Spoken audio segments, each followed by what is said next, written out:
Good evening everyone. जो बच्चे channel के ऊपर नए हैं वो सबसे पहले चैनल को लाइक और सब्सक्राइब करें तथा वीडियो को देखने के बाद वीडियो को आगे से आगे ज़्यादा से ज़्यादा शेयर करें ताकि सभी को लॉकडाउन के दौरान इसका बेनिफिट मिल सके। और उसके अलावा अगर वीडियो से संबंधित कोई भी आपको परेशानी होती है तो कमेंट बॉक्स में लिखकर मुझे ज़रूर बताएं। इसके पिछले क्लास में मैंने आपको स्टोमक की स्ट्रक्चर बताई थी और बताया था कि स्टोमक के अंदर गैस्ट्रिक ग्लैंड्स पाई जाती हैं जो गैस्ट्रिक जूस का सिक्रेशन करती हैं। गैस्ट्रिक जूस के 3 कंपोनेंट बताए थे। फर्स्ट बताया था पेप्सिन, सेकंड बताया था आपको मैंने म्यूकस, थर्ड बताया था HCl। HCl के फंक्शंस बताए थे, HCl के फंक्शन बताए थे, उन फंक्शंस को मैंने आपको रिपीट किया था। उसके बाद में हम बात करते हैं कि जो पेप्सिन एंजाइम है उसी की तरह एक एंजाइम और पाया जाता है और वो होता है रेनिन। रेनिन एंजाइम स्टोमक के अंदर पाया जाता है लेकिन इन्फेंट के अंदर, INFANT, इन्फेंट यानी नवजात। जो नवजात शिशु होते हैं वो सिर्फ और सिर्फ दूध का ही पेय जो होता है, मतलब दूध का यूज़ करते हैं और दूध को डाइजेस्ट करने के लिए, मिल्क को डाइजेस्ट करने के लिए उनके अंदर एक एंजाइम पाया जाता है, वो होता है रेनिन एंजाइम। तो कुछ रिएक्शंस इस तरीके से होंगी स्टोमक में, जो प्रोटीन है उस प्रोटीन के ऊपर एक्ट करेगा पेप्सिन एंजाइम और जो कंपाउंड्स बनेंगे वो बनेंगे पेप्टोन और प्रोटीओजेज। वापस से रिपीट, प्रोटीन के ऊपर एक्ट करता है पेप्सिन और कन्वर्ट करता है पेप्टोन और प्रोटीओजेज में। नेक्स्ट, चूंकि इन्फेंट ने पूरा का पूरा जो फूड लिया वो मिल्क के रूप में लिया तो मिल्क के अंदर जो प्रोटीन पाया जाता है उसको कहते हैं केसीन प्रोटीन। इस केसीन प्रोटीन के ऊपर वर्क करता है रेनिन और इसको कन्वर्ट कर देता है पैराकेसीन में। ये पैराकेसीन इनसोल्यूबल होता है और इस तरीके से हम कह सकते हैं कि दूध को फाड़ लिया जाता है, दूध फट जाता है स्टोमक में। इसी कारण से वो दूध स्टोमक में ज़्यादा से ज़्यादा रहता है और उसका पूरा डाइजेशन करके उसके अंदर जो भी कोई प्रोटीन है उनका यूज़ में लिया जाता है। तो इस तरीके से ये बातें होती है, दोनों ही इंपॉर्टेंट हैं, एग्जाम्स में पूछे जाते हैं। तो आप याद रखिए कि रेनिन का क्या काम होता है और पेप्सिन का क्या काम होता है। देन म्यूकस का क्या फंक्शन है? Mucus protect the inner lining of stomach from HCl। HCl एक बहुत ही ज़्यादा स्ट्रॉन्ग एसिड है जिसकी pH 1 से लेकर 2 के बीच में होती है। ये हाईली कोरोसिव है, इसके नेगेटिव इम्पैक्ट से बचाने का काम करती है म्यूकस।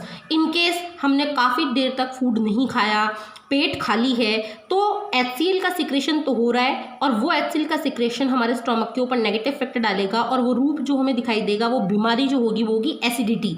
ऐसे कंडीशन में हम एंटासिड लेंगे, सोडियम बाइकार्बोनेट, जिससे कि उस एसिड को न्यूट्रल किया जाएगा।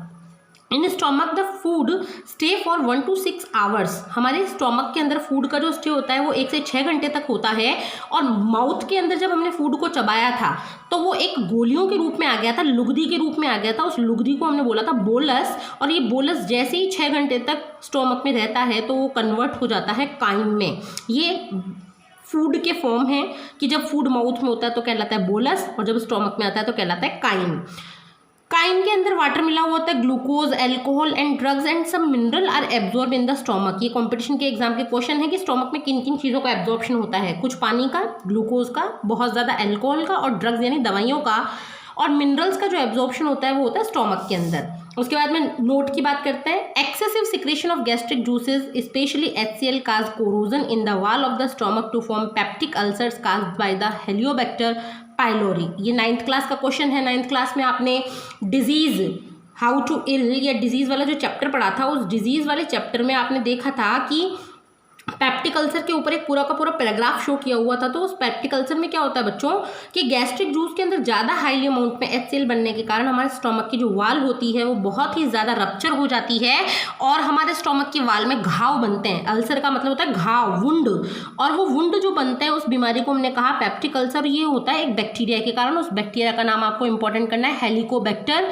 पाइलोरी। Helicobacter pylori. नेक्स्ट, उसके बाद में हम स्टोमक के बाद में आता है स्मॉल इंटेस्टाइन पे। Long part of alimentary canal. पहला क्वेश्चन, शरीर में जो भी अपना डाइजेस्टिव सिस्टम है उसका सबसे लॉन्गेस्ट पार्ट कौन सा होता है? You should write alimentary canal.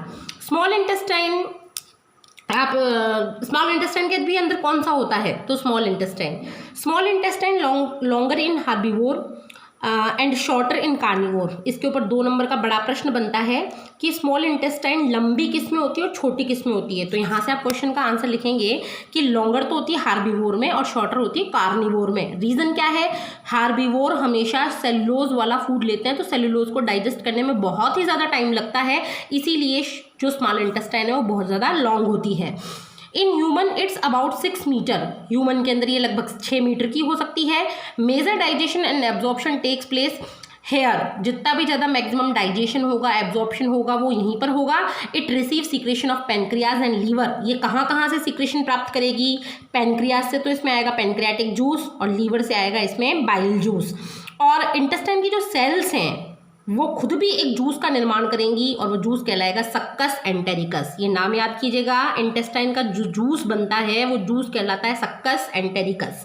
Small intestine has finger like projections, इसके अंदर छोटे छोटे अंगुलियों जैसे स्ट्रक्चर्स पाए जाएंगे। उन छोटे छोटे अंगुलियों के स्ट्रक्चर को हम कहेंगे विली।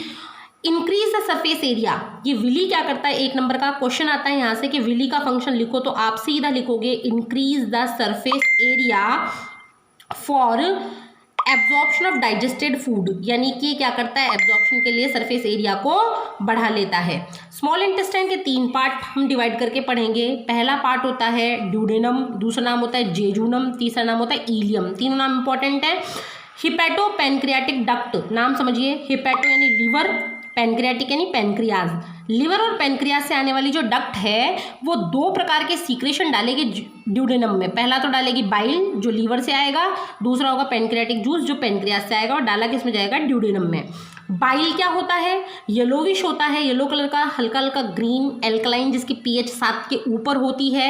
हैज़ बाइल पिगमेंट, इसके अंदर बाइल पिगमेंट पाए जाते हैं। यहाँ से क्वेश्चन पुट होंगे, 2 बाइल पिगमेंट के नाम लिखिए। तो पहला बाइल पिगमेंट है बिलीरुबिन और दूसरा नाम है बिलीवर्डिन। एंड बाइल साल्ट, इसके अंदर बाइल साल्ट पाए जाते हैं, और वो बाइल साल्ट कौन से होते हैं, सोडियम ग्लाइकोलेट और सोडियम टोरोकोलेट। तो ये इस तरीके से बाइल का पूरा कंपोजिशन मैंने आपको बताया है। इस पे 3 नंबर का क्वेश्चन बनता है कि right the composition of bile juice. तो बच्चों, अगर इससे संबंधित कोई भी आपको प्रॉब्लम आती है तो आप कमेंट सेक्शन में लिखकर ज़रूर बताएं और कंटिन्यू पढ़ाई करते रहें। Have a nice day.